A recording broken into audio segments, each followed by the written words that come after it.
In the winter of 1934, the streets of Berlin seemed to blur beneath the heavy flutter of swastika banners, their red and black presence impossible to ignore. I remember walking past them, my coat collar tugged tight against the cold, the air sharp with frost, and something else, anticipation maybe, or dread. It was in those weeks that I, a mother of 9, received a most peculiar gift from the government, a medal. A bronze cross at first glance, but the weight it carried felt heavier than its modest metal could suggest.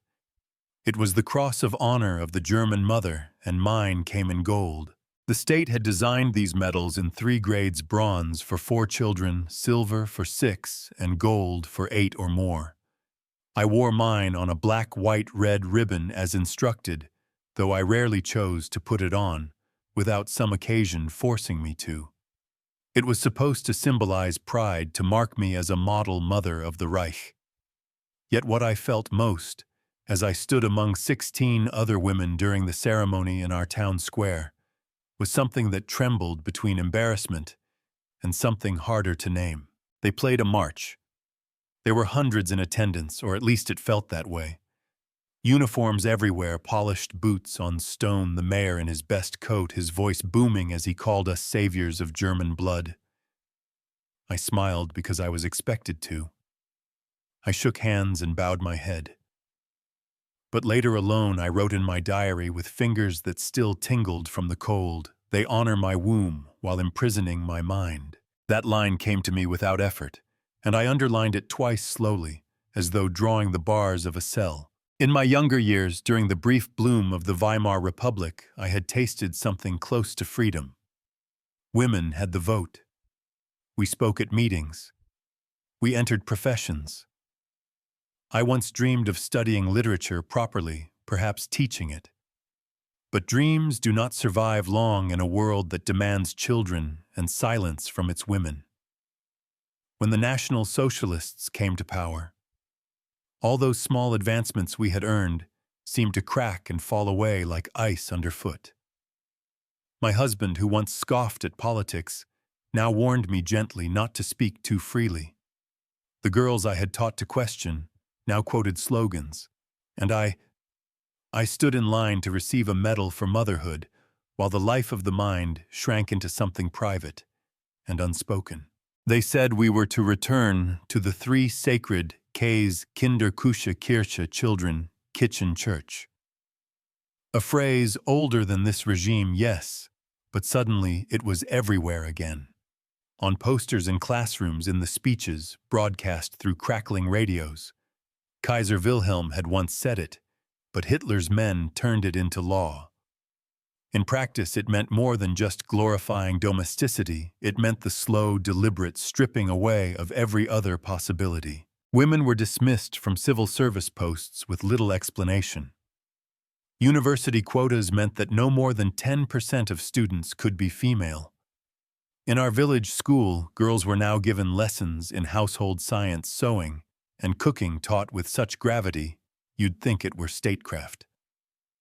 I watched the brightest among them, clever Leni Shy, but so quick, begin to measure her self-worth in the neatness of her embroidery rather than the sharpness of her mind. One case left a mark I couldn't forget. Emmy Noether, a name I'd come across during my brief foray into university reading mathematician. Brilliant, finally awarded a professorship during the Weimar years, was suddenly dismissed from Göttingen. The reason women belong at the hearth, not the lectern. That sentence appeared in the paper with such finality as if the entire question of her worth had been settled by fire and stone. But of course, this wasn't just policy. It was a campaign, a performance staged across every medium. Joseph Goebbels and his Ministry of Propaganda left no corner untouched. I remember the posters, glowing mothers with milk-pink cheeks and golden-haired children, clinging to their skirts, framed by hills and sunshine, and always the flag fluttering somewhere behind them. It was a vision of womanhood so idealized it became oppressive because no one I knew looked like that, not even close. There was one poster in particular, 1935, I think. A woman cradling a baby, her eyes lifted as if to heaven, while bold words proclaimed, "Mothers, fight for your children." And another even stranger, a crowd of Aryan families gathered joyously around Hitler, who was drawn almost as a paternal god, as though bearing children wasn't a personal joy or burden anymore but a national mandate, as though our babies belonged first to him. Even the artists I had admired turned. Ludwig Hohlwein, whose earlier work had celebrated modern women in city scenes, now drew country mothers with arms full of blonde infants, all rendered in thick, heroic lines. I remember his winter relief charity poster, a mother like a Madonna wrapped in furs, snow falling behind her with the caption, "Your sacrifice will warm them." The irony stung. I had just cut up one of my shawls to make mittens for my youngest. Magazines changed too. I used to keep a few on the shelf for recipes, dress patterns, stories, normal things. But by 1935, those publications had transformed into something else. NS Frauenwarte was everywhere, filled with articles about child-rearing, home-cooked patriotism and the virtues of race. I read one issue out of morbid curiosity, an entire column titled "The Genetic Health Court Speaks," where cases of hereditary defects were dissected with cold precision. The suggestion was clear: the community should watch itself, should report the unfit. Even beauty had been remade. Rouge and powder were labeled un-German. In Frauenwarte, I read rouge and powder are remnants of the liberal era that sought to erase the differences between women and men. The German woman knows her natural complexion speaks of health and racial strength. I had once worn a little lipstick years ago at a dance. Now I could hardly remember the shade, and always the voices from the radio. Hitler himself spoke of women's biological destiny as though it were scripture. In 1934, he told the National Socialist Women's Organization, "The world of the man is the state, the world of the woman is her husband, her family, her children, and her home." Not a cage, he insisted, but a complement, as if framing it as balance made it any less a prison. Gertrude Schultz-Klink-Reich, women's leader, echoed him week after week in her broadcasts. I listened once, twice, perhaps. She spoke of motherhood as gardening. The German mother must recognize her sacred duty to nurture only the healthiest elements of our racial garden, she said. I remember staring out the window as she said it. My youngest had a cold, my eldest had been born premature. I wondered which of mine would she have me weed. Even the labor front spoke in absolutes. Dr. Robert Ley said in 1937, "The only study befitting a woman is the study of how to become a good mother." And they didn't stop at words. They offered loans, 1,000 Reichsmarks for marriage, with a quarter forgiven per child. Dowries for women who left jobs to wed. Mother's Day elevated to a national festival, where some were called to the stage and handed bread and flowers and speeches. In Essen, I heard they built a rest home for working mothers with 4 or more children, 2 weeks of rest state nannies watching the little ones. In the Hitler Youth magazine, there was a story about a factory worker named Maria Müller, who quit her job, had 6 children in 7 years, and was rewarded with a better apartment, tax breaks, and extra meat. I couldn't help wondering if all of this, the medals, the posters, the praise, the money, was simply a way of buying our bodies while making us feel proud of the sale. And then there were the whispers, the things I did not write in my diary, not yet. I had heard of places like Steinhöring, where unmarried women selected for their race bore children fathered by SS officers. I knew a girl who disappeared from our town, only to return a year later with a child, and no husband, and a state stipend that kept her quiet. They called it Lebensborn, a home, a chance to serve the Reich with your womb. They said the children were beautiful. I wondered sometimes whether any of this would be remembered, whether someone someday would read what I wrote in those cold hours and understand what it meant to be praised and erased at the same time. Because even now, as I sit and write these thoughts, my gold medal tucked into a drawer I never open, I am still the model mother of Germany. And I am still afraid. They called us angels of death. I remember reading that in a newspaper years after the war. The headline sat above a picture of Irma Gries taken in the moments before she was hanged. Her expression was calm, her hair combed. Someone once said she looked like a fallen angel. I think that was the point, that we looked like sisters, daughters, wives, and yet we carried out acts no one could reconcile with femininity. I served at Ravensbrück. I won't tell you which year or for how long, not because I don't remember, but because I do. Every detail, every scream, every night we turned away. I was not like Greece. That's what I used to tell myself. But I stood on the same grounds. I followed the same orders. I watched the same smoke. When the British arrived at Bergen-Belsen and forced the guards to bury the rotting dead with their bare hands, I was already far away. But I knew women who were there. One of them, I won't say her name, smiled when the gates were opened. A soldier said it was the most disturbing thing he had ever seen. A smile. That's all it took. Back then we told ourselves we were caretakers, supervisors.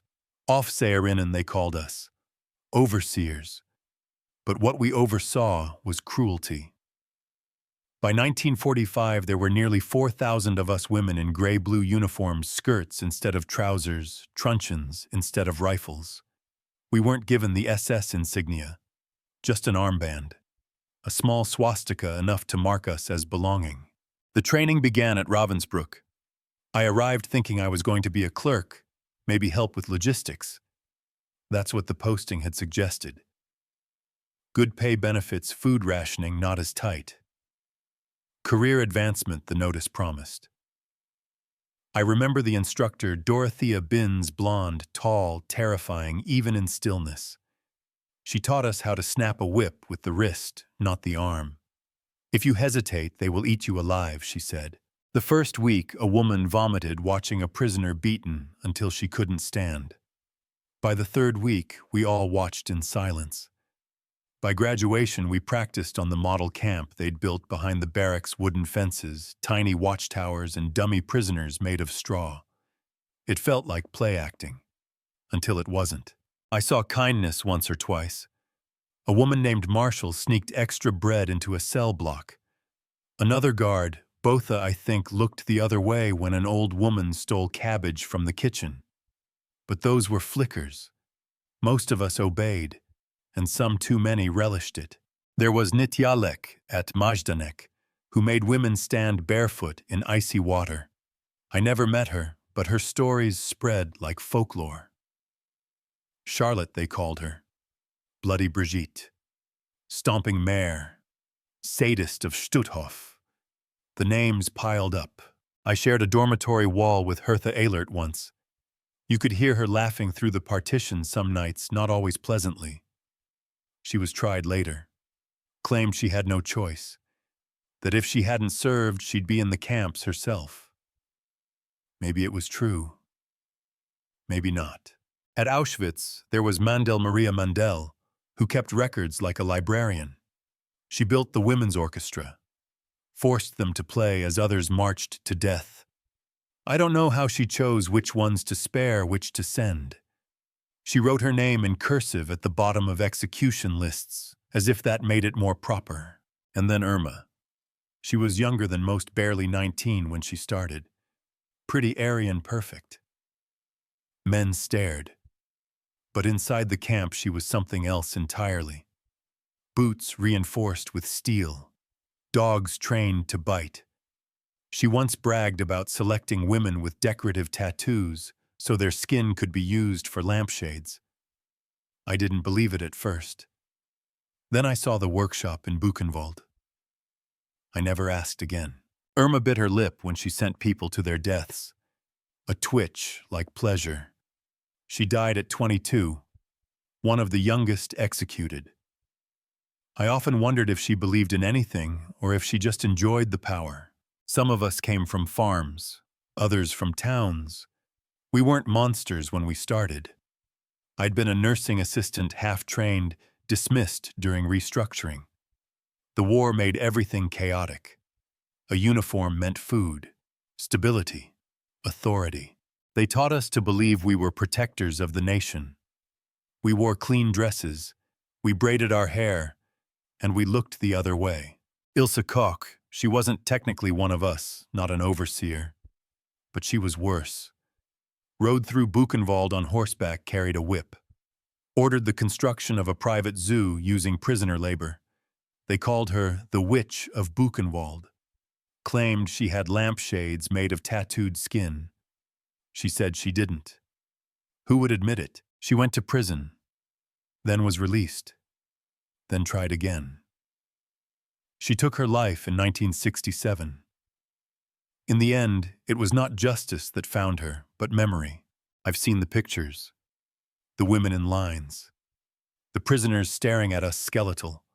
Some of them remembered. Some testified. Some pointed. Not enough. Most of us slipped away. We became wives, dressmakers, mothers, strangers. Some left Germany. Some changed names. Elfriede Rinkel, another guard, married a Jewish man in San Francisco. Worked as a seamstress. When they found her decades later, she said, "That was another lifetime."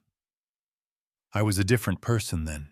I sometimes say the same to myself, that I was different, that I was young, that I didn't know, that I didn't hit, that I didn't order, that I only stood and watched. But watching is not nothing.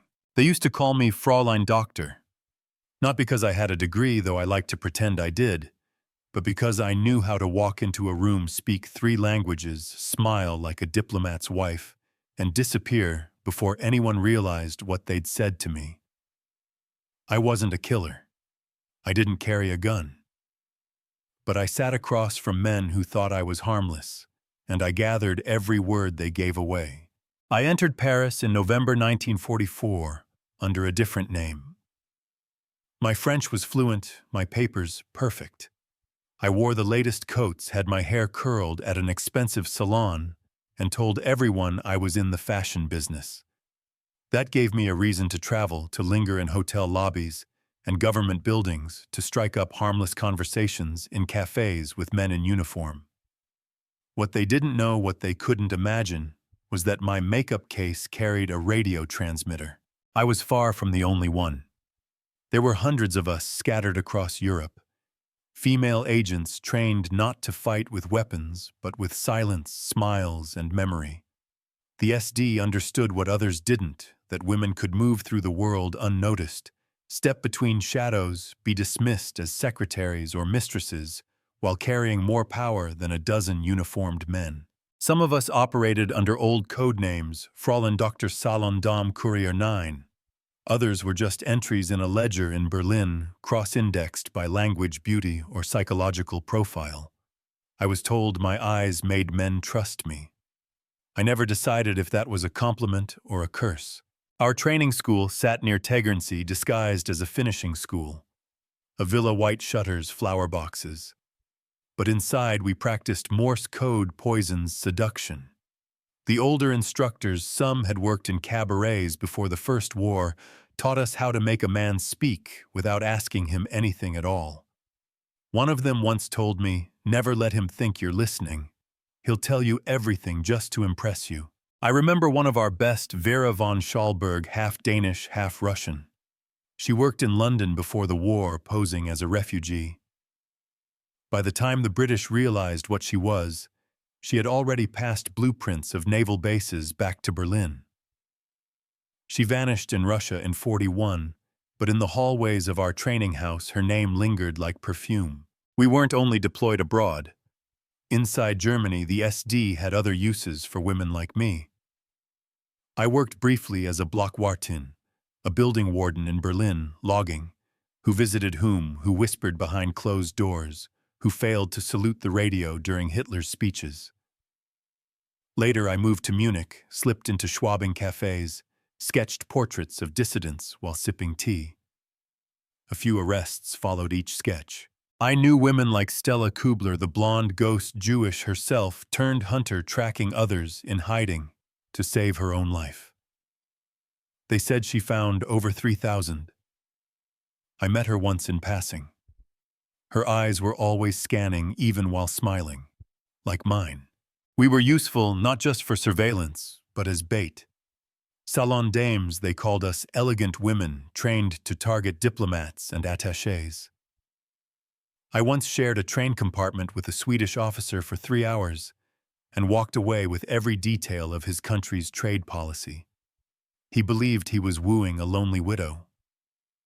I still have the brooch he gave me. Places like Salon Kitty in Berlin became recruiting grounds. High-end brothels turned listening posts. I never worked there, but I knew the women who did, taught to flirt, to lead conversations, to plant questions given by the SD the night before. Their rooms had microphones built into the mirrors. Sometimes we were couriers. The older women, plump and harmless-looking, carried microfilm in lipstick tubes, buttons, heels. One I knew sewed blueprints into her corset and crossed the Swiss border 17 times. She once said, "They search your suitcase. They never search your soul." But not all informants were professionals. Many were ordinary women, neighbors, co-workers, even family. Some reported for money, some out of belief. Others to settle scores. I saw a woman in Dresden report her sister-in-law for calling Goebbels a clown. She was taken away. When asked why she did it, she said, "My loyalty to the Führer is stronger than my family." We all applauded her. I still remember her face tight with pride. In the occupied territories, the work was darker. There were women who pretended to be nurses, social workers, caretakers, only to gather names and addresses. In Marseille, one woman befriended Jewish children, followed them home, then sold the information. In Warsaw, another worked at a bakery and kept a list of customers buying too much bread, suspecting they were feeding those in hiding. We called them patriots. But even then, some of us flinched. I met Rachel once in Krakow. She had been forced into this life. Her children were threatened. She said to me, "I chose between strangers and my own flesh and blood." I believed her. Wouldn't you? I was in Paris again when it ended. I burned my papers, cut my hair, wore widow's black. Said my fiancé died at Stalingrad. I found work cleaning American officers' quarters, and once, yes, I took a page from a waste bin and passed it on. Old habits die hard. They say we disappeared into history. That's only half true. We disappeared into daily life. We married. We worked. We kept secrets. One of us, Elfriede Rinkel, lived in California for 50 years, married to a Jewish survivor. When they found her, she said, "That was another lifetime. I was a different person then." Sometimes I say the same, and sometimes when I close my eyes, I'm still that other person, still listening.